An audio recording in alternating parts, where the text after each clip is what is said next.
কিছুদিন যাবৎ শরীর ভালো না থাকায় আর বাড়ি আসতে পারছিলাম না। তো আজকে হঠাৎ করে চলে এলাম মায়ের কাছে, মায়ের বাড়িতে। তো এসে দেখছি মা রান্না করছে, আর মা যেটা রান্না করছে সেটা শুনে তো আমার জিভ থেকে পুরো লল টপকাতে লাগলো। কি রান্না করছে চলো তোমাদের বলি। কচুর লতি দিয়ে শুটকি মাছ রান্না করছে গো। শুটকি মাছ কে কে খাও বলো তো, হাত তোলো তো দেখি।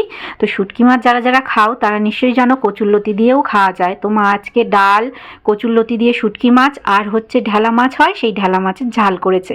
আর মা আমাকে আজকে দারুণ একটা জিনিস দেখাচ্ছে। কি দেখাচ্ছে চলো দেখাই, সেটাও তোমরা জানি না খাও কি না।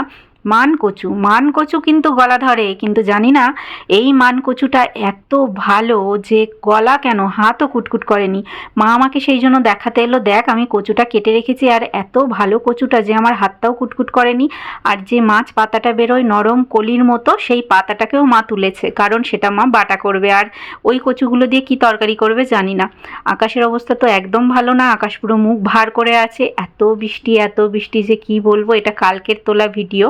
তো প্রচুর বৃষ্টি হয়েছে, সারা দিন ধরে বৃষ্টি হয়েছে। আর তার মধ্যে দেখো জামা কাপড় কিচ্ছু শুকায়নি, ওয়াশিং মেশিনে কাঁচা, অর্ধেক তো শুকিয়েই যায়, শুধু একটুখানি রোদ উঠলে ঝরঝরে হয়ে যায়, কিন্তু রোদের তো দেখা নেই। সূর্যি মামা পুরো এখন মেঘের তলায় ঢাকা পড়ে গেছে। তো যাই হোক, তো এই যে মা এখন জামা কাপড়গুলো তুলছে, তুলে নিয়ে ঘরে যাবে। ঘরে গিয়ে কিছু যেগুলো মানে শুকিয়ে গেছে একদমই, সেগুলো ঘরে নিয়ে যাবে, কারণ প্রচণ্ড মেঘ করেছে। ক্যামেরায় হয়তো বোঝা যাচ্ছে না, মানে এত মেঘ করেছে যে বৃষ্টি এই আসবো এই আসবো এই আসবো করছে। আর বৃষ্টি এলে পুরো যদি ছাট আসে এদিকে, তাহলে শুকনো জামা কাপড়গুলো ভিজে যাবে। সেই জন্য মাকে বলছে তুমি ঘরে নিয়ে যাও, সেটাই বরং ভালো। তো মা তারপরে গল্প বলছে যে ঘরে তো আমাদের দেখো পুরো জাল লাগানো, পুরো জানলাগুলোতে, তা সত্ত্বেও পোকামাকড় যে কোথা থেকে ঢোকে বন্ধুরা কিচ্ছু জানি না। তো মা বলছিল জোকের মতো একটা কি পোকা, সেটা ঢুকেছিল বাথরুমের ভেতরে। তো সেখানে ঢোকার পরে আমার বাবা বলছে যে এটা কি জোক।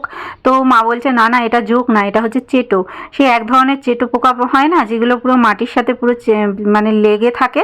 তো সেই রকম একটা পোকা ঢুকেছে, কোথা দিয়ে ঢুকেছে কিচ্ছু জানি না। জানলাতে তো সব জানলাতেই আমাদের পুরো কাভার করা, পুরো স্টিলের জাল দিয়ে, যেহেতু গ্রাউন্ড ফ্লোরে আমাদের ঘরটা নেওয়া হয়েছে, সেই জন্য আর কি সমস্ত জানলাগুলো বাবা কভার করে দিয়েছে, যাতে কোনো রকম পোকামাকড় ঢুকতে না পারে। তাও ঢুকছে কি করে জানি না।